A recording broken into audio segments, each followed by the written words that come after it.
Assalamualaikum warahmatullahi wabarakatuh. Alhamdulillahirabbil alamin wassalatu wassalamu ala asyrafil anbiya wal mursalin sayyidina Muhammad wa ala alihi washabbihi ajma'in. Rabbi shrah li sadri wa yassir li amri wahlul 'uqdatam min lisani yafqahu qawli. Amma ba'du. Kita sambung kitab kita ni Sahih Fiqh Sunnah karangan Abu Malik Kamal bin As-Sayyid As-Salim. Sahih Fiqh Sunnah karangan Abu Malik Kamal bin As-Sayyid As-Salim. Dalam jilid kelima kita ni bab hudud, hukum hudud dalam bab mencuri lah. Hukum had bagi pencuri lah. Jadi kita sambung muka surat 227. Hukuman bagi pencuri lah. Hukuman bagi had bagi pencuri. Hukuman yang telah ditetapkan dalam syariat. Kalangan ulama fiqh sependapat bahawa hukuman yang telah ditetapkan oleh syariat kepada pencuri adalah hukuman potong tangan. Sepakatlah, tak ada khilaf. Ini berdasarkan firman Allah Ta'ala, "Was-sariqu was-sariqatu faqta'u aydiyahuma jazaa'an bima kasaba nakalan minallah, wallahu azizun hakim." Adapun orang lelaki maupun perempuan yang mencuri, potonglah tangan keduanya sebagai balasan atas perbuatan yang mereka lakukan dan sebagai siksaan dari Allah. Dan Allah Maha Perkasa lagi Maha Bijaksana. Surah Al-Maidah surah ke-5 ayat 30. Hukuman ini pula yang dilaksanakan oleh Nabi SAW kepada orang yang mencuri pada masa beliau, sebagaimana ditunjukkan oleh berita yang sambung menyambung dan disampaikan oleh orang banyak. Jadi mutawatir lah. Hadis pun Quran sama telah dah. Mutawatir. Hadis pun mutawatir dah. Demikian pula penyelenggaraan hukuman bagi pencuri oleh 4 khalifah yang mulia. Dan hal itu tidak disangka oleh siapa pun. Umat pun bersepakat mengenai hukuman potong tangan tersebut. Maratibil Ujma' Al-Mughni Fathul Bari Fathul Qadir Al-Ifsah Tarhut Tasrib. Tetapi mereka berselisih pendapat mengenai perkara-perkara yang berkaitan dengan bahagian tangan yang dipotong dan ukurannya, cara memotongnya, pengulangan hukuman potong tangan untuk pencurian yang berulang kali dan sejenisnya. Di bahagian ini kami paparkan penjelasan mengenai perkara penting tersebut. Pertama, organ tubuh yang dipotong.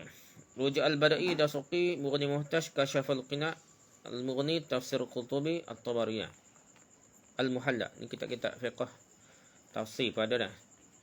Okey, jadi organ tubuh yang dipotong, jika seorang terbukti melakukan tindakan pencurian untuk pertama kalinya, maka menurut kesepakatan ulama fiqh, kecuali Ibn Hazm, ia wajib dikenai hukuman potong tangan kanan. Jadi hak lain itu semua suruh tangan kanan lah. Gerak dah. Mereka mengatakan menurut riwayat dari Nabi SAW bahawa beliau memotong tangan kanan. Sanadnya dhaif, diriwayatkan oleh Baghawi dan Abu Nu'aim dalam kitab Ma'rifah As-Sahabah dengan sanad yang dhaif, seperti terangkan dalam Talkhis Al-Khabir dan Lihat Al-Irwad.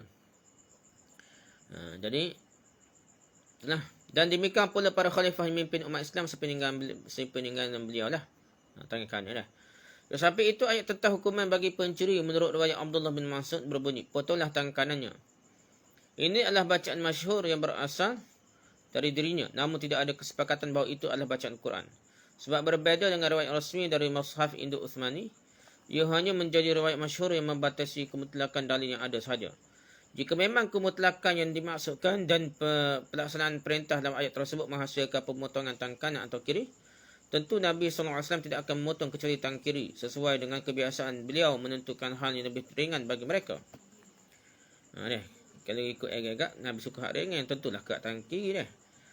Sebagaimana bunyi sebuah riwayat bahawa tidaklah Nabi SAW diberi pilihan antara dua hal, kecuali akan mengambil yang teringan selama tidak mengandungi dosa. Hadis sahih hadis Bukhari dan Muslim dalam riwayat Aisyah. Jadi dia tangan kanan Nabi gerak tu bermaksud benda tu bukanlah benda yang ada pilihan lah. Sementara itu Ibn Hazm berpendapat bahawa hukuman potong tangan kanan hanya sunnah dan tidaklah menjadi kewajipan. Dia menampilkan klaim ijma' di atas dengan perbuatan Ali. Itulah pendapat yang kata ijma' tu dengan perbuatan Ali. Diriwayatkan dari Ibn Umar bahawa ia mengatakan pada masa kekhalifahan Ali bin Abi Talib ada pencuri di Iraq yang melakukan tindakan pencurian. Lalu Ali mengumumkan untuk memotong tangannya. Pencuri itu mengulurkan tangan yang kiri dan para sahabat tidak merasa sehingga tangan kirilah yang dipotongnya. Ketika Ali bin Abi Talib diberitahu masalah ini, dia membiarkannya saja dan tidak memotong tangannya lainnya. Diriwayatkan oleh Ibn Hazm dalam Muhalla. Dia tak wajib sunat saja mengikut Ibn Hazm. Hal itu semua kata wajib tangan kanan dekat tangan kalau mencuri. Okay, bagaimana jika tangan kanan ini tidak normal? Apabila tangan kanan pencuri lumpuh atau jari-jarinya hilang, maka dalam hal ini ulama fiqh berbeza pendapat mengenai bahagian yang mana dipotong. Penjelasannya sebagai berikut. Pendapat pertama, Kalangan mazhab Hanafi menyatakan tangan kanan pencuri tetap dipotong kerana hukuman potong tangan terkait dengannya. Sebab jika hukum potong terkait dengan tangan yang sihat, tangan yang tidak sihat pun terkena hukuman potong tangan juga. Kerana memotong anggota badan yang cacat itu lebih utama. Dia kata gitu. Pendapat kedua, kalangan ulama mazhab Maliki mengatakan memotong bahagian tangan cacat tidak termasuk dalam perintah. Sebab tujuan hukuman adalah menghilangkan manfaat yang digunakan tangan untuk membantu aksi pencurian. Dan kelumpuhan atau yang semisalnya tidak mempunyai manfaat, sehingga tujuan syariat tidak boleh terlaksana dengan memotong bahagian tersebut sebagai hukuman bagi pencuri. Sebab tangan kanan yang lumpuh menyebabkan tidak sahnya hukuman dengan cara selain dipotong. Oleh kerana itu, hukuman potong tangan berpindah ke kaki kiri, kata. Dah. Asal tangan kanan, lepas tu tangan kanan dia tu tidak berfungsi mana, cacat ke apa, pergi ke kaki kiri. Ini adalah salah satu pendapat dari kalangan mazhab Syafi'i lah, mengenai jari-jari terpotong semua, dan menurut satu riwayat dari kalangan mazhab Hambali. Pendapat ketiga, kalangan ulama mazhab Syafi'i dan Hambali dalam riwayat lain menyatakan hukum yang potong tangan kanan juga berlaku meskipun tangan kanan itu lumpuh. Kecuali jika dikhawatirkan dengan memotong tangan kanan itu menyebabkan darah berhenti dan tidak mengalir lagi. Dengan demikian hukuman potong tangan berpindah ke kaki kiri. Itulah khilaf dia dah. Ikutlah dah. Bagaimanakah jika tangan kanan sudah terpotong? Jika tangan kanan sudah terpotong baik kerana kecelakaan, kejahatan maupun kisos, jumhur ulama selain mazhab Hanafi berpendapat untuk mengalihkan hukuman potong tangan kanan ke kiri jika tangan kanan telah hilang sebelum melakukan pencurian. Jumhur ulama juga bersependapat untuk menggugurkan hukuman jika tangan kanan telah hilang setelah pencurian, baik hilangnya sebelum perkelahian atau sudahnya. Sebelum hukuman atau sudah hukuman. Sebab hukuman potong tangan itu hanya diberlakukan pada pencurian yang mengaitkan hukuman potong tangan dengan tangan kanan.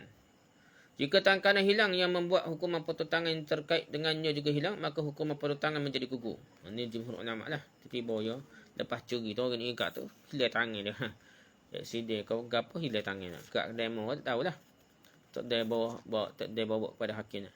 Demikian juga disampaikan di kalangan mazhab Hanafi. Mereka mengatakan hal ini berlaku jika tangan kanan hilang, meskipun setelah tindakan pencurian dan sebelum perkelahian.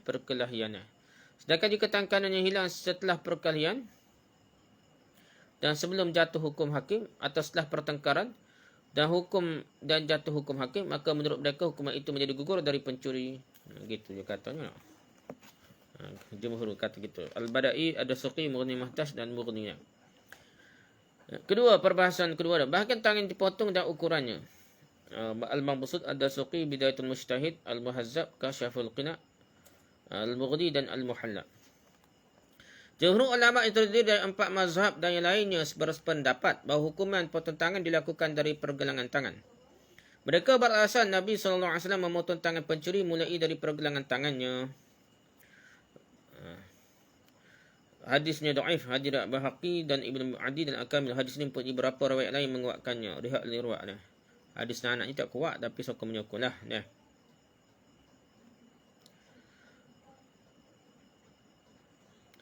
Okey.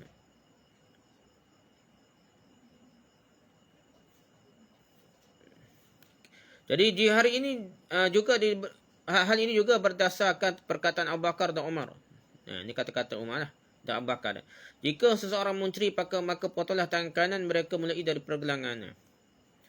Al-Hafiz berkata dalam Talkhis Al-Habir, saya tidak menemukan riwayat tersebut dari keduanya. Dalam kitab Al-Hudud karya Abu Syekh disebutkan bahawa ada riwayat dari jalur Nafi' dari Ibnu Umar bahawa Nabi SAW, Abu Bakar, Umar dan Uthman memotong tangan pencuri dari pergelangan tangan. Disebutkan oleh Al-Albani dan Al-Irwa dengan beberapa hadis penguatnya. Gitulah dah. Dari segi sangat itu berapa gagah tapi sokong menyokong lah. Sementara itu, sebahagian kalangan ulama fiqh berpendapat bahawa bahagian tangan yang dipotong adalah bahu. Sampai bahu lah berat ni nak. Sebab tangan kanan adalah nama anggota tubuh mulai dari kumpulan jari hinggalah ke bahu. Sebahagian mereka berpendapat bahawa tempat dipotong itu persendian jari yang ada di tangan. Adapun Ibn Hazm kerana mendukung pendapat jumhur ulama setelah pelurusan sebutan tangan sebahagian tersebut di atas, dia mengatakan jika memang demikian halnya, maka apa yang berlaku bagi kita adalah batasan minimal tentang organ tubuh yang disebut tangan. Sebab tangan haram dipotong sebelum tindakan pencurian. Kemudian muncul dalil menetapkan hukuman potong tangan. Oleh kerana itu, hukuman tersebut tetap tidak boleh keluar sedikit pun dari lingkup pengharaman yang telah ditetapkan tersebut. Kecuali memang sudah meyakinkan. Tidak ada yang meyakinkan kecuali pemotongan pada pergelangan tangan sehingga tidak boleh memotong tangan yang lebih daripada itu. Ketentuan ini sesuai dengan apa yang ditetapkan oleh Allah dalam praktik tayamum. Sebagaimana firman-Nya, "Falam tajidu ma'an fatayammamu sa'idan thayyiban famsahu biwujuhikum wa aydikum minhu." Maka jika kamu tidak memperoleh air, maka bertayamumlah dengan debu yang baik, suci. Usaplah wajahmu dan tanganmu dengan debu itu. Surah Al-Ma'idah surah ke-5 ayat 6. Rasulullah SAW menjelaskan kehendak Allah dengan menyebutkan tangan ini sebagai dua telapak tangan. Sebagaimana telah kami terangkan sebelumnya. Ada hadis yang sahih tu. Sahih Bukhari ke apa? Memang tayamu tu dia bukan sampai pergelangan tangan tak. Hadis tu, riwayat tu kata sampai ke telapak tangan saja. Telapak tangan ni maksudnya sekat pergelangan tangan lah. Tak sampai siku dah. Adapun bahagian kaki yang dipotong adalah sendi pergelangan kaki. Umar bin Khattab menerapkan hal itu bagi pencuri. Demikian juga pendapat jumhur ulama yang terdiri dari kalangan ulama mazhab Hanafi, Maliki dan Syafi'i. Juga hal itu sesuai dengan riwayat dari Ahmad.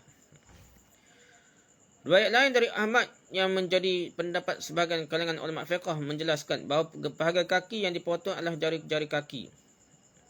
Ini riwayat lain lah. Hal itu berdasarkan pada sebuah riwayat dari Ali bahawa dia memerintahkan untuk memotong setengah bahagian telapak kaki dan menyisakan tumit pencuri agar dia berjalan kaki dengannya. Al-Bani menilai hasan riwayat tersebut lihat arwah al-qalil. Jadi khilaf situ bahagian kaki pula dah. Tak apalah seterusnya. C. Cara memotong tangan pencuri. Di kalangan ulama fiqh tidak ada perselisihan pendapat mengenai pelaksanaan hukuman dengan perlakuan yang terbaik. Ini berdasarkan sabda Nabi SAW, "La takunu auna syaitani ala akhikum." Janganlah kalian menjadi pembantu syaitan atas saudara kalian. Kalangan ulama fiqh telah menyebutkan bahawa sebaiknya hakim mencari waktu yang tepat untuk melaksanakan hukuman potong tangan. Hakim sebaiknya menghindari cuaca yang panas dan dingin yang ekstrim. Jika itu memang memang boleh membahayakan kesihatan jiwa pencuri, jadi dipotong tangannya. Hukuman juga hendaknya tidak dilaksanakan jika pencuri sedang menderita penyakit yang masih boleh diharapkan kesembuhannya, atau ketika pencuri perempuan dalam keadaan hamil dan melahirkan. Pencuri hendaknya digiring menuju ke tempat hukuman potong tangan dengan cara yang baik. Tidak boleh menyeretnya, membentaknya dan mengolok-olokkannya. Kemudian ketika sampai tempat hukuman potong tangan, dia didudukkan dan diatur posisinya dengan baik supaya tidak bergerak-gerak, sehingga tidak membuat dirinya terzalim, teraniaya. Setelah itu hendaknya tangannya diikat dengan kuat menggunakan tali dan sebagainya. Tali itu dililitkan ke tangan, tetapi persendian tangannya kelihatan jelas. Kemudian diletakkan pisau tajam di atas persendian yang akan dipotong yang terlihat itu. Setelah itu al-gojo. Ini al-gojo jatuh hukum ni. Pedal ke apa. Menekankan pisau itu dengan sekuat tenaga supaya bahagian yang potong tersebut bisa dipotong dalam hentakan satu kali saja. Cara lainnya al-gojo meletakkan pisau di atas persendian dan memotong dengan hitungan satu kali saja. Jika ada cara yang lebih cepat dalam hal pemotongan tangan pencuri, maka cara itu boleh dilakukan. Al-Bukhari dalam Syarhul Kabir. Penuntasan pemotongan bahagian dipotong. Rujuk Ibn Abidin Al-Kharshi, Mughni Muhtash, Kasyaful Qina, Al-Bukhari dalam Syarhul Kabir. Jadi penuntasan pemotongan bahagian dipotong ni. Tuntas, putus sungguh. Diriwayatkan dari Abu Hurairah bahawa ada seorang pencuri yang dihadapkan pada Rasulullah dalam kes pencurian mental, baju besi yang terdapat mental ke apa, selimut yang terbuat daripada bulu dah. Para penghadap berkata, "Wahai Rasulullah, orang ini telah mencuri." Maka Rasulullah SAW bersabda, "Izhabu bihi faqta'uh thumma samuhu thumma tuni bih." Bawalah ia dan potonglah tangannya, tuntaskanlah pemotongannya, lalu bawalah ia menghadapku. Hadis dhaif, hadir At-Tahawi, Ad-Darqutni, Al-Hakim, Al-Haqi dan lihat Al-Irwa. Riwayat di atas adalah hadis yang dhaif. Namun demikian kalangan ulama fiqh sependapat untuk penuntasan pemotongan bahagian dipotong. Penuntasan ini boleh menggunakan sesuatu yang boleh menutup pembuluh darah dan menghentikan darah, sehingga dengan demikian tercipta kebaikan dan peliharaan diri pencuri dari kematian. Jadi tuntas kegapan ihsamuhu dah. Berkali dia macam bakar gapo supaya darah berhenti dah. Supaya tidak berlakunya darah tu tak berhenti dah. Kalau tak berhenti jadi mati pula dah orang. Dia kena tuntas istilah dia. Ini pentingnya menghentikan darah ni, pembuluh darah, menutup pembuluh darah dan menghentikan darah supaya darah tak keluar habis. Dah keluar habis mati ke diri dah.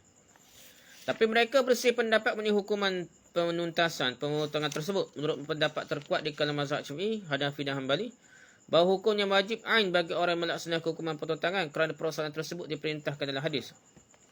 Sedangkan kalangan mazhab Maliki berpendapat bahawa penuntasan nak berhenti darah tu, penuntasan pemotongan tersebut merupakan fardu kifayah.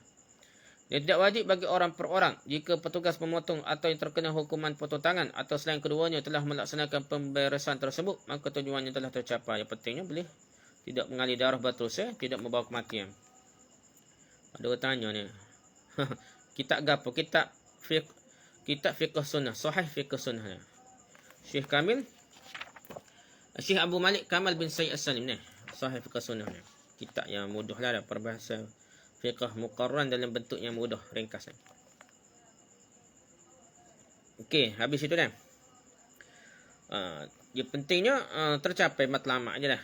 Sementara itu kalangan mazhab Syafi'i menurut pendapat yang paling unggul di kalangan mereka mengatakan bahawa perintah penuntasan ni tak maksudnya tuntah maksudnya beku darah ke apa atau diberi mengalir darahnya. Hanya bersifat anjuran saja kerana hal itu merupakan hak orang yang terkena hukuman potong tangan demi kesempurnaan hukuman. Sehingga imam pemerintah boleh mengabaikannya, namun demikian imam dan yang lainnya dianjurkan melakukannya. Tapi hal itu tidak sampai menghalangi kewajipan terhadap pencuri jika tidak ada seorang pun yang mengerjakannya.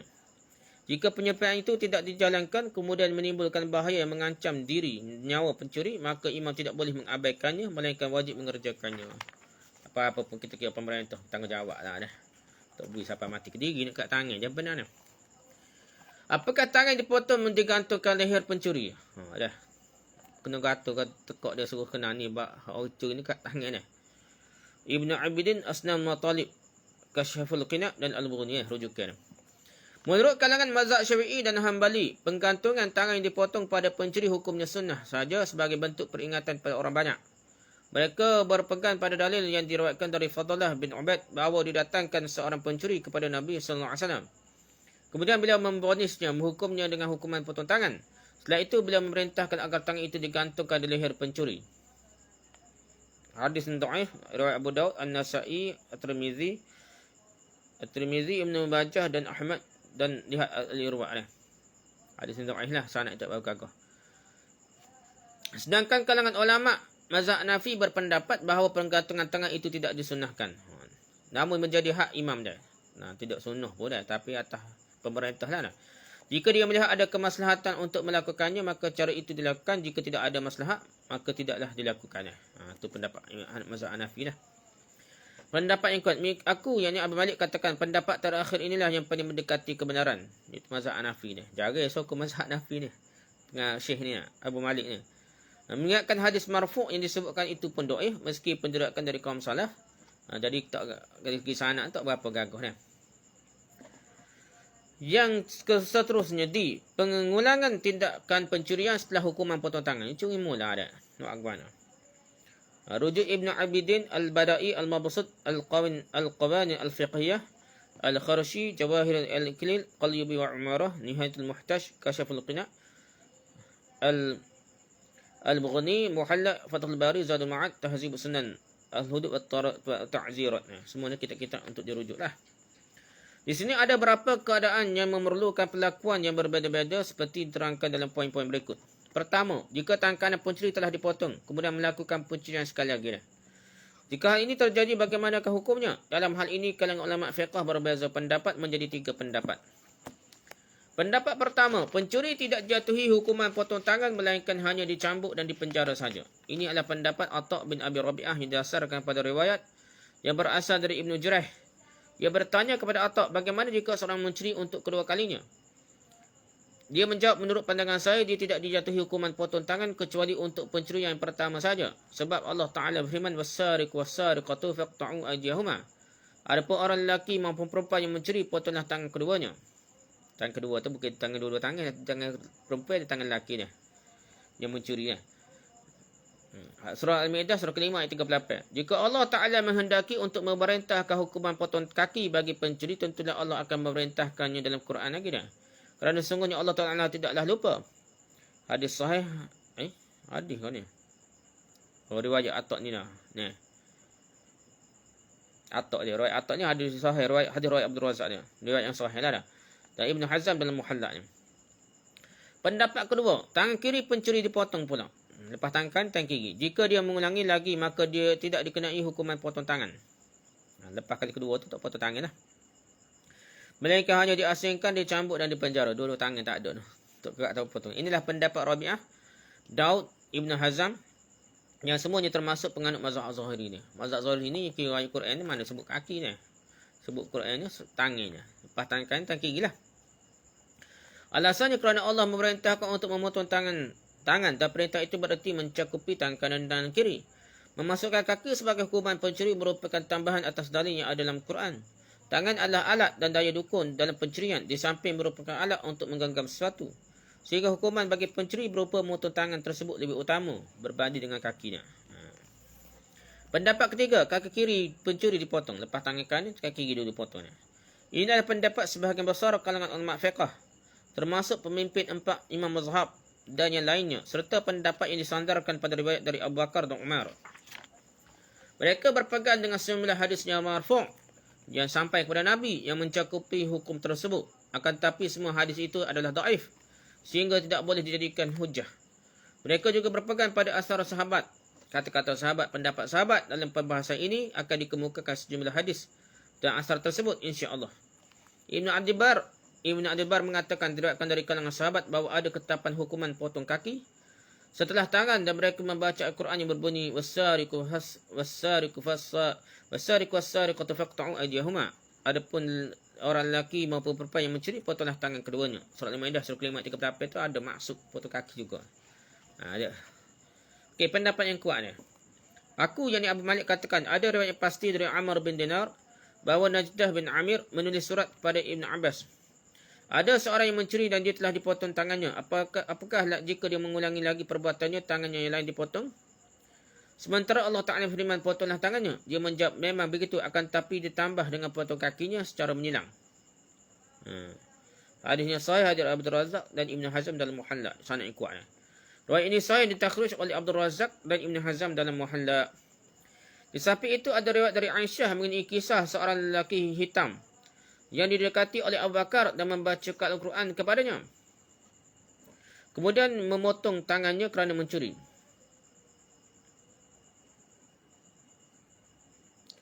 Aisyah mengatakan, kemudian orang itu mendekati Abu Bakar dan dia tidak meninggalkan tempatnya yang mana barang miliknya ada di sana. Tak lama setelah orang itu beranjak, keluarga Abu Bakar kehilangan perhiasan dan barang kekayaannya. Abu Bakar berkata, carilah orang takdir malam ini juga. Serta merta orang yang terpotong tangan itu berdiri dan menghadap ke arah kiblat. Dan dia mengangkat tangannya yang sihat dan tangannya yang terpotong. Orang itu berdoa, ya Allah, beritahukanlah padanya siapa orang yang mencuri harta mereka. Tak kala siang hari tiba, barang kekayaan itu terlihat di samping orang yang terpotong tangannya itu. Abu Bakar pun berkata kepadanya, celakalah kamu, sedikit sekali pengetahuanmu tentang Allah. Abu Bakar pun lantas memerintahkan untuk memotong kakinya pula. Hadis sahih hadis Abdul Razak. Diriwayatkan dari Ibn Abbas yang mengatakan, aku pernah melihat Umar bin Khattab memotong tangan kiri seorang lelaki setelah tangan kanan, dari kaki kirinya dipotong pula. Jadi terlepas tangan kanan, kaki kiri. Hadis sahih hadis Ibn Abi Syaibah, Ad-Darqutni dan Al-Baqi, akan tapi aku menemukannya dalam riwayat Abdul Razak dengan sanad yang sahih dari Ikrimah dari Ibn Abbas dengan lafaz memotong kaki seorang lelaki.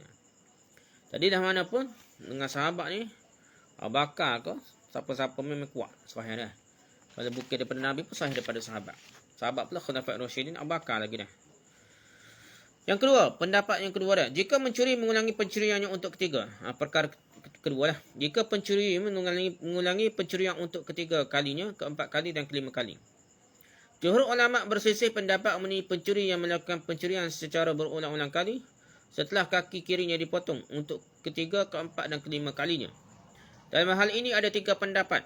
Pendapat pertama, tidak ada hukuman potong tangan untuk ketiga kalinya, melainkan dicambuk dan dipenjarakan saja. Ini adalah pendapat Imam Abu Hanifah dan pengikutnya. Ahmad menurut pendapat yang masyhur, Al-Hasan, Al-Sya'bi, Al-Thawri, Al-Zuhri, Al-Nakhai, Al-Auza'i dan Ahmad. Pendapat tersebut juga diriwayatkan dari Umar bin Khattab dan Ali bin Abi Talib. Pengusung pendapat pertama ini menggunakan dalil dan hujah sebagai berikut. Hujah pertama dah. Diriwayatkan dari Umar bahawa seorang lelaki yang telah mencuri bernama Sadum dihadapkan kepada Umar. Dan dia pun memotong tangan kanannya. Kemudian lelaki itu mencuri lagi untuk kedua kalinya. Kemudian Umar memotong kaki kirinya. Setelah itu lelaki tersebut mencuri untuk ketiga kalinya. Ketika Umar hendak memotong tangan kirinya, Ali berkata kepadanya, jangan lakukan itu. Hukum potong tangan hanya pada satu tangan dan satu kaki saja. Akan tapi penjarakanlah dia. Dalam redaksi lain terdapat tambahan riwayat. Umar akhirnya memenjarakan orang tersebut sahaja. Tidak kat tangan kiri lah. Hadis Hasan, hadis Abdul Razak dan Baihaqi. B. Hujah kedua dah. Hadis ni Hasan dah. Okey juga, ada kuat juga. Diriwayatkan dari Al-Budduha, ia mengatakan Ali bin Abi Talib tidak menambah hukuman. Ali bin Abi Talib tidak menambah hukuman potong tangan pada satu tangan dan satu kaki dalam pencuriannya. Sekat tu je. Ali ni tangan kanan, tangan kaki gitu je. Lebih daripada tu dia tak potong dah, dia masuk jaga dah. Yang ketiga, hujah ketiga dah. Dalil yang ketiga. Diriwayatkan dari Abdullah bin Maslamah bahawa ada pencuri yang dihadapkan kepada Ali bin Abi Talib. Lalu dia memotong tangan kanan pencuri tersebut. Kemudian pencuri tersebut didatangkan kembali kepadanya. Maka Ali pun memotong kakinya. Kemudian pencuri tersebut didatangkan untuk kali ketiga. Maka Ali pun berkata, sungguhnya aku merasa malu untuk memotong tangannya lagi. Dengan apa dia nak makan kan dah? Atau memotong kakinya, dengan apa dia akan berdiri lagi? Maka akhirnya Ali mencambuknya merotannya dan memenjarakan orang itu sahaja. Sanadnya lain, lemah. Hadis Abdul Razak, Al-Baihaqi, Ibn Hazm. Abdullah bin Maslamah berubah daya hafalannya, akan tapi ada riwayat lain yang menguatkannya. Lihat al-Irwa dah. Tapi ada sokongan lagi lah, di lemah. Hujah yang keempat ada, memotong kedua tangan berdampak pada hilangnya kegodaan anggota tubuh secara keseluruhan. Maka hal itu tidak ditetapkan oleh syariat dalam perkara hukuman seperti halnya pembunuhan. Tak siapa bunuh dah. Jika memotong kedua tangan itu boleh, maka tangan kiri tentu dipotong untuk pencurian kedua. Kerana hal itu menjadi alat yang mendukung pencurian seperti tangan kanan, namun tidak ada hukuman potong tangan kiri oleh kerana bahaya mengancam terhukum jika hukuman potong tangan tersebut dilaksanakan. Bahaya. So, lepas dia tak boleh nak berdekari sendiri lah. Nak makan pun tak boleh lah. Yang kedua dah. Pendapat yang kedua. Tangan kiri pencuri itu dipotong untuk kasus pencurian ketiga. Tangan kanan potong. Kali kedua, kaki kiri. Kali ketiga, tangan kiri pula dah. Kemudian kakinya yang kanan untuk pencurian keempat. Kemudian jika terulang lagi pencurian yang kelima, maka dia diasingkan, dipenjarakan. Curiga tak ada habis tangan. Inilah pendapat jumhur ulama yang terdiri dari kalangan ulama mazhab Maliki, Syafi'i, riwayat lainnya dari Ahmad bin Hanbal. Hal ini diriwayatkan dari Abu Bakar dan Umar. Pendapat ini juga disampaikan oleh Ishaq, Qatadah, Abu Thawr. Mereka berpegang pada dalil berikut. Ayat tentang muharabah, penyamun. Allah Ta'ala berfirman. Auzubillahi minasyaitonir rajim. إنما جزاء الذين يحاربون الله ورسوله ويسعون في الأرض فسادا أن يقتلوا أو يصلبوا أو تقطع أيديهم وأرجلهم من خلاف أو ينفوا من الأرض ذلك لهم خزي في الدنيا ولهم في الآخرة عذاب عظيم.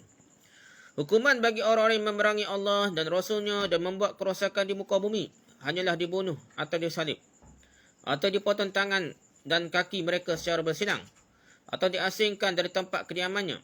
Yang demikian itu kehinaan bagi mereka di dunia dan di akhirat mereka mendapatkan azab yang besar. Surah Al-Maidah surah ke-5 ayat 33. Jadi ayat ni ada sebut potong tangan ni dan kaki mereka secara bersilang dia. Ayat ni sebagai sokongan yang kuat lah. Untuk penyamun ni siapa tahap tu dah. Hadis riwayat Abu Hurairah bahawa Rasulullah SAW bersabda, "Idza saraqa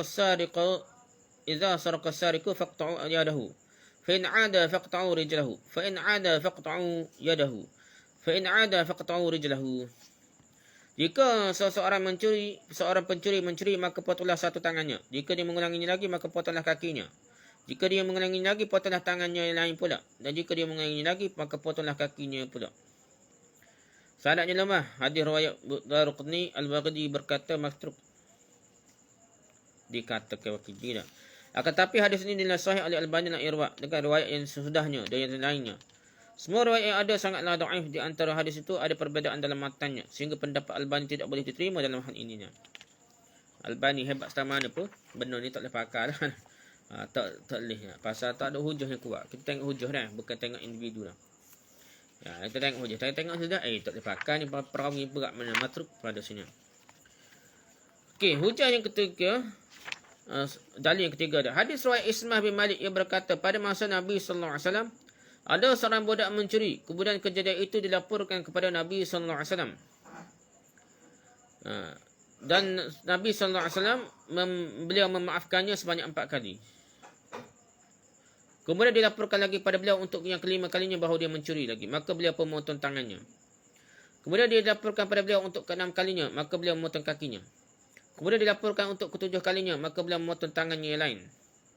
Tangan kiri tak. Kemudian dilaporkan pada beliau lagi untuk ke-8 kalinya. Maka beliau memotong kakinya yang lain. Kemudian Rasulullah SAW bersabda, Arba'un bi arba', 4 pencurian itu dengan 4 hukuman ini. Sanadnya rosak dah. Tapi sanadnya tak boleh pakai ni lah. Hajar Ad-Darqutni dan At-Tabari, hadis ini dikatakan sebagai sebahagian kalangan sebagai hadis palsu. Dan menurut Ibn Hajar, Az-Zalai dan Al-Haythami, hadis itu dhaif saja. Tapi ramai juga ulama kata hadis dia palsu. Black dog dah. Yang keempatnya, praktik ini dilakukan oleh Abu Bakar dan Umar. Diriwayatkan dari Al-Qasim bin Muhammad bahawa Abu Bakar memotong tangan pencuri untuk ketiga kalinya. Tapi sanadnya mengqati' terputus. Hadis riwayat Malik dan diriwayatkan darinya oleh Syafi'i. Dia Malik ni mengkontek pun pai sikit dia peringkat awam benar dah. Tapi sekurang-kurangnya dia putus anaknya dah. Lemah lagi lah. Tapi kita ni ingat dah hadis Muwatta ni dia peringkatnya sangat rapat dengan tu dah. Zaman sahabat lagi ni dia boleh 2 sanak je nak sampai ke Nabi dah. Dia satu je sahabat dah. Tabi'in kata dia ni kata sanad adi lah, sangat dekat dengan Nabi sallallahu alaihi wasallam. Ketiga dah. Hampir mirip dengan pendapat yang kedua, hanya saja menurut kelompok ini jika seseorang kembali mencuri untuk kelima kalinya maka langsung dihukumkan mati dah. Berat lagi dah. Kelima kalinya hukum mati dah. Serupa dengan kedua saat ni lah. Maksudnya sila-sila. Lepas tu ketiga kat hukum mati lah kelima dah. Ini merupakan riwayat dari Utsman bin Affan, Ammar bin As, Umar bin Abdul Aziz, Abu Mus'ab al-Maliki. Pada awalnya Ibn Hajar menyebutkan pendapat tersebut dari Malik, kemudian berpaling dari pendapat itu dan memantapkan pandangannya pada hukuman ta'zir, bukan lagi hukuman mati. Ini adalah pendapat Syafi'i dalam qaul qadinya, pendapat lamanya. Mereka berpegang dengan dalil sebagai berikut. Hadis riwayat Jabir radhiyallahu anhu, dia berkata, seorang pencuri dihadapkan kepada Nabi sallallahu alaihi wasallam dan beliau bersabda, laksanakanlah hukuman mati kepadanya. Para sahabat berkata, wahai Rasulullah, ia hanya mencuri. Beliau bersabda, potonglah tangannya. Maka pencuri itu pun dihukum potong tangan. Kemudian pencuri itu dihadapkan lagi kepada Rasulullah SAW dalam kes yang sama. Maka beliau bersabda, laksanakanlah hukum mati kepadanya. Para sahabat bertanya, wahai Rasulullah, ia hanya mencuri. Beliau bersabda, potonglah kakinya. Hingga didatangkan lagi kepada beliau untuk yang kali kelimanya. Maka beliau bersabda, laksanakanlah hukuman mati kepadanya. Jabir bercerita, lantas kami membawa orang itu pergi dan melaksanakan hukuman mati kepadanya. Kemudian kami menyeretnya dan melemparkannya ke dalam sumur, lalu melemparnya dengan batu. Hadis ni dhaif. Hadis ni dhaif. Hadis riwayat Abu Daud, An-Nasa'i, Baihaqi dan An-Nasa'i berkata hadis ni munkar. Bukan dhaif biasa, munkar. Ibn Al-Bar berkata hadis ni munkar dan tidak ada asalnya. Siapa tak itulah aslalahu dah. Dan hadis ni dinyatakan kuat oleh Albani dan Al-Irwa dengan jalur riwayat lain dan juga dengan beberapa riwayat penguat yang mana cacatnya kerana berstatus hadis muqtarib. Tapi Albani pelik, dia kuat ni. Dia kata boleh dikuatkan lah. Nah, boleh dikuatkan. Okey, tak apalah. Ada khilaf kita dah. Tapi secara asalnya hadis ni dhaif lah, hadis lemah. Pendapat dalil yang kedua untuk pendapat ketiga ni nak bunuh kali kelima dah. Hadis riwayat Al-Harith bin Hatib seperti hadis riwayat Jabir dengan sedikit perbezaan redaksi. Hadis ini munkar menurut penilaian An-Nasa'i dan Az-Zahabi. Hadis munkar, hadis riwayat Nasa'i dan Hakim dan nilai oleh Nasa'i dan Az-Zahabi sebagai hadis munkar. Hadis lebih kurang itu juga, beza sikit ya. Hadis yang kita baca saat ni. Jadi dia ni munkar juga dah. Yang ketiga, hujah ketiga, hadis riwayat Abdullah bin Zaid Al-Juhani. Dia berkata, Rasulullah sallallahu alaihi wasallam bersabda, man saraqa mata'an faqta'u yadahu, fa in saraqa faqta'u rijlahu, fa in saraqa faqta'u yadahu, fa in saraqa faqta'u rijlahu, fa in saraqa fadribu 'unqahu. Barang siapa yang mencuri barang orang lain maka potonglah tangannya. Jika ia mencuri laki maka potonglah kakinya. Jika ia mencuri lagi untuk kali ketiga, maka potonglah tangannya yang lain. Jika mengulanginya lagi untuk keempat kalinya, maka potonglah kakinya yang lain. Kaki kanannya pula ada. Jika dia mencuri lagi untuk kelima kalinya, maka laksanakanlah hukum mati kepadanya. Hadis ni mungkar juga. Ada riwayat Abu Nu'aim dalam Al-Hiyah. Kemudian ia berkata, Hazam. Jawabannya Hazam nak. Bin Uthman bersendiri dalam meriwayatkannya. Dia seorang yang meriwayatkannya. Dan termasuklah hadisnya yang kedudukannya sangat-sangat dhaif. Al-Zahabi berkata hadisnya matruk dan Hazam juga suka melakukan perbuatan bid'ah ni. Perawinya ada ahli bid'ah dah. Okay, berapa ulama memberikan sanggahan bahawa hadis riwayat Jabir di atas dhaif. Seandainya hadis itu sahih, maka sebagaimana dinyatakan oleh Imam Syafi'i, hukum yang terdapat dalam hadis tersebut telah dihapuskan oleh ayat yang sama. Dia menghapuskan hukuman mati bagi peminum khamar untuk pelanggarannya yang keempat kali. Seperti yang telah disinggung sebelumnya, kalau kita kata boleh pakai lah, sahih dah. Tetap juga mungkin jika dihapuskan lah, sebab tidak diamalkan oleh sahabat-sahabat. Jika dihapuskan, hukumnya dimasukkan sebagaimana hukum orang minum arak kali keempat dah. Ada yang berpendapat bahawa hukuman seperti itu adalah keputusan khusus yang hanya berlaku bagi lelaki-lelaki tersebut saja, bukan kepada orang lain lah. Hanya khusus untuk lelaki tersebut dah. Sebab Rasulullah SAW mengetahui bahawa hukuman mati memang pantas untuk lelaki tersebut dah. Sehingga beliau pun memerintahkan sejak awal lagi untuk menerapkan hukuman mati kepadanya. Ada lagi yang menanggapinya, ada kemungkinan orang tersebut termasuk orang berbuat kerosakan di muka bumi. Dan keterangan ini berasal dari Imam Malik. Jadi bukan sekadar curi, ni memang pala pengak jahat belakang. Bukan sekadar curi, benda lain pun dia buat juga. Pala pengak dah. Jadi itulah ada benda yang dikhilaf ulama. Okay, pendapat yang kuat mengikut Abu Malik ni, Syekh Abu Malik. Dalam pandangan saya, yakni Abu Malik, setelah mengamati paparan pendapat-pendapat kalangan ulama fiqh dan kajian mengenai dalil-dalil mereka, maka pendapat yang paling kuat adalah pendapat pertama yang menyatakan bahawa jika pencuri mengulangi perbuatannya untuk kedua kalinya, setelah tangan kanannya terkena hukuman potong tangan, maka kaki kirinya dikenai hukuman potong dia. Lepas tangan kanan, tangan kiri potong dia. Setelah itu tidak ada hukuman potong tangan lagi meskipun dia mengulangi perbuatannya lagi. Akan tapi hanya dikenai hukuman cambuk dan penjara meskipun seumur hidup hingga ia menunjukkan kesedarannya. Hal ini berdasarkan pada keputusan sahabat mengenai hukumannya sahih. Kita rakyat dah ni ada riwayat yang sahih dah. Jadi kuat jugalah nah. Jadi ikat tangan kanan kaki kiri, tangan kanan kaki kiri ikat, lepas tu kali kedua kaki kiri. Kali ketiga tu ada dalil yang sahih. Bukan sekadar Ali ni, Abu Bakar pun gitu juga dah. Jika ada kalangan yang condong pada pendapat Rabi'ah dan Ibn Hazm bahawa tangan kiri pencuri dikenai hukuman potong tangan untuk pencurian kedua kalinya setelah tangan kanannya dipotong, kemudian tidak ada hukuman lagi baginya selain ta'zir, maka pendapat tersebut juga tidak terlalu jauh menyimpan dari kebenaran. Kalau ambil pendapat yang ketiga ke apa? Lainlah pendapat yang kata kat tangan kanan, kat tangan kiri dah. Kat tangan saja, tak kat kaki kiri pun okey jugalah, tidak jauh mana, tapi payah nak makan dah dia nak kaki kiri tak ada dah, nak pegang-pegang dah. Okey. Hal-hal yang menggugurkan hukuman pencurian. Cepat tahap gugur dah. Pertama, permohonan dispensasi hukuman. Apa ni? Pelepasan hukuman nanti kita baca lepas ni. Yang kedua, pemberian maaf oleh orang yang hartanya dicuri. Rujuk Al-Mabsut, Tafsir Al-Qurtubi, Takmilah Al-Majmu', Al-Mughni beserta Syarhul Kabir dan Al-Autar.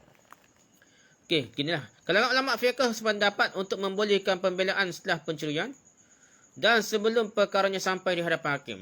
Selesai di luar mahkamah kita kata, tapi sebelum cara lah. Senyap-senyap batal, tarik repot apa gitulah. Jadi tolak tidak dibawa dari hakim tak dengan negak, dia kena negak angkat toleh dah. Hal ini jika pencuri tidak dikenal kejahatannya sebagai penutup kesalahannya itu dan pertolongan baginya untuk bertaubat. Jika pencuri itu kena tahu orang ni nampak susah ke apa sial ke dia, tarik repot yang kita kata sebelum dia tangkap lah. Sebelum tangkap tukar dia cara payah dah. Ditangkap masuk mahkamah tak nak gan dah. Namun jika perkaranya sudah sampai pada hakim, maka pembelaan menjadi haram. Haram pula dah, kena nak bela lagi. Sebagaimana telah diterangkan dalam awal pembahasan kitab hudud. Begitu pula dengan pemberian maaf. Tak boleh dah. Hal ini berdasarkan pada sabda Nabi SAW. Ta'aful hudud fima bainakum fama balagani min haddin faqad wajaba. Saling memberi maaflah kalian terkait hukuman hudud di antara kalian. Kerana perkara had yang telah sampai kepadaku, maka sungguh hal itu telah menjadi wajib untuk ditegakkan hadnya. Hadis Hasan hadis Abu Daud, An-Nasai dan yang lainnya dengan beberapa hadis lain sebagai penguatnya. Jadi jangan dia sampai pada pemerintah, sampai kepada Nabi ya, pemerintah yang akan kena wajib jatuh hukum lah. Begitu juga berdasarkan sabda Nabi SAW kepada Safwan. Ketika dia memberikan jubahnya kepada pencuri setelah melaporkan kepada Nabi SAW, Nabi kata apa? Fahalla qabla an ta'tiyani bih. Mengapalah tidak engkau lakukan itu sebelum engkau membawanya kepadaku lah. Kalau dia maaf dulu sebelum dia bawa ke Nabi sampai pada pemerintah, tak boleh lah. Dia sampai pemerintah hadis sahih ni. Kalau dia maaf awal-awal dah. Dia pasal dengan cerita dia sendiri kat dah. Dia sendiri kat dapat bawa ke Nabi. Dia lah ramai situ dah. Ramai situ tahu dia ni curi, igak kan, lepas tu bawa ke Nabi. Dia bawa ke Nabi kan, Nabi kena jatuh hukum lah, tak boleh nak maaf dia igak dah. Jika korban pencurian memberi ampunan kepada pencuri sebelum dilaporkan kepada hakim, maka gugurlah hukuman dari pencuri itu. Dah. Kalau kita lah ni kira boleh lah. Buat repot lepas tu cari-cari jumpa dah. Lepas tu nak timbuk ke apa, nak bawa kau tidak dah. Ataupun kecek kira dah. Kat tangan dia siai apa dah, bayar ganti rugi. Kalau lebih kurang jangan sampai kepada tarik repot, jangan sampai pada pemerintah mula. Dia boleh hingga tak boleh dah. Okey, yang ketiga, pencuri mencabut pernyataannya. Rujuk Ibn Abidin Ad-Dasaqi Nihayatul Muhtaj Kasyaful Qina dan Mughni. Pencuri mencabut pernyataannya. Kalangan ulama fiqh dari keempat imam mazhab sependapat bahawa jika pencuri mencabut pernyataannya, pengakuannya sebelum dilaksanakan hukuman pertentangan, maka hukuman gugur darinya. Sebab pencabutan pengakuan itu menyebabkan adanya syubhat kesamarannya. Dia orang igak curi, lepas tu ngaku dia curi dah. Lepas tu nak curi, nak ikat tangan lain, kata dak bukan dia curi dak. Orang ni salah igak dah. Jadi syubhat pula. Getilah betul nak soal siasat mula dah. Gitulah dah. Beberapa kalangan ulama fiqh lainnya berpendapat bahawa pencabutan pengakuan tidaklah diterima lagi dan tidak membuat hukuman gugur dari pencuri dah. Sebab apabila seorang memberikan pengakuan pada manusia kerana kisos atau kerana suatu hak, lalu dia mencabut pernyataannya kembali, maka sikapnya itu tidak diterima lagi. Demikian juga apabila seorang mengaku dalam perkara pencurian. Bila tanya tu mengaku, dia tarik bola, tak boleh dah. Inilah. Ada juga kata gitulah, dia kata boleh buat main dah hukum, tarik balik kat orang pakat mengaku dekat negara tak jadi mula dah. Buat main kerja jadi bodoh. Jadinya ada set-set curi ni pandai dah. Pencuri tubuh atak ni pandai main belik. Jadi dia kena faham dah. Dia kena jangan sampai kerjaan ni nampak tak cerdik dipermainkan oleh penjahat-penjahat dah. Yang keempat ada, apakah hukuman hak gugur kerana perbuatan pertaubatan pencuri dah? Gugur kalau dia taubat, dia kata dah. Gugur ke tidak? Dalam hal ini ulama fiqh sepakat bahawa taubat adalah penyesalan yang mengesankan tekad untuk meninggalkan. Boleh juga menggugurkan azab akhirat bagi pencuri. Mereka sependapat bahawa jika pencuri bertaubat setelah ditangkap, pelaporan bukti dan pengajuan pada hakim, maka hukuman tidak boleh digugurkan dengan taubatnya tersebut. Taubat, lepas tangkap taubat dah. Tak ada dah, tu sepakatlah dah. Namun mereka bersih pendapat jika pencuri bertaubat sebelum tertangkap dan dilaporkan kepada hakim menjadi dua pendapat. Dia taubat dulu, jurus insah dah sebelum kena igat dah. Okey, ini banyak tahun jadi insah dulu dah. Huraian mengenai hal ini telah dijelaskan pada pendahuluan kitab hudud. Di sana kami mengaitkan bahawa taubat boleh menggugurkan hukuman pada garis besarnya secara umum lah. Di antara dalil menunjukkan kemungkinan pengguguran hukuman di dalam pencurian adalah firman Allah Ta'ala yang menyebutkan hukuman bagi pencuri. فَمَنْ تَابَ مِنْ بَعْدِ ظُلْمِهِ وَأَصْلَحَ فَإِنَّ اللَّهَ يَتُوبُ عَلَيْهِ إِنَّ اللَّهَ غَفُورٌ رَحِيمٌ. Tetapi barang siapa bertaubat sebelum melakukan kejahatan itu dan perbaiki dirinya, maka sesungguhnya Allah menerima taubatnya. Sesungguhnya Allah Maha Pengampun lagi Maha Penyayang. Surah Al-Ma'idah surah ke-5 ayat 39. Ayat ini menunjukkan bahawa orang yang bertaubat tidak dibebani hukuman. Sebab jika hukuman dijatuhkan kepadanya setelah bertaubat, tentu penyebutan taubat dalam ayat tersebut tidak ada faedahnya sama sekali. Jadi kalau ayat ni lepas tu ada cerita bab taubat. Lepas cerita kat tangan ni ada cerita bab taubat, dia kata tak ada faedah sebut ayat taubat ni jika tidak berfaedah. Ayat tidak digunakan taubat ni dah. Ini adalah pendapat ulama mazhab Syafi'i. Menurut pendapat yang paling kuat di kalangan mereka, ada satu riwayat di kalangan mazhab Hambali. Rujuk Fathul Qadir Al-Kharshi Qalbi wa Umarah Al-Muhalla Al-Mughni. Lihat pembahasan asar taubah fil hudud, pengaruh taubat terhadap hudud. Jadi akan tapi di sini masih tetap ada permasalahan seperti dalam poin-poin berikut. Kalau kata taubat pun diterima lah. Dah, sebelum ditangkap tu macam mana cara dia dah? Apakah jaminan dari harta yang curi dan pengembalian pada pemiliknya termasuk syarat taubat? Dia curi-curi, dia kena hantar balik sebelum ditangkap. Nah, adakah tu syarat dia dah?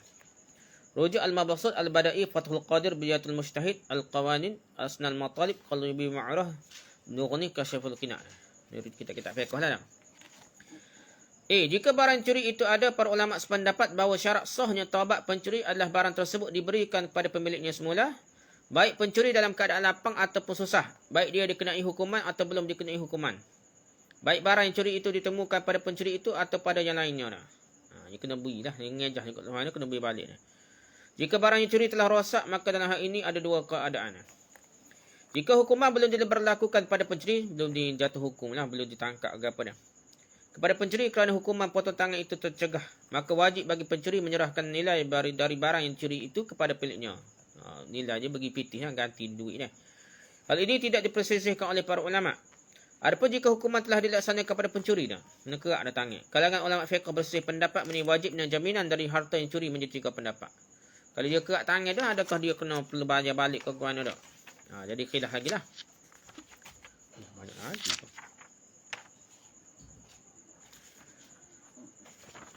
Jangan kita.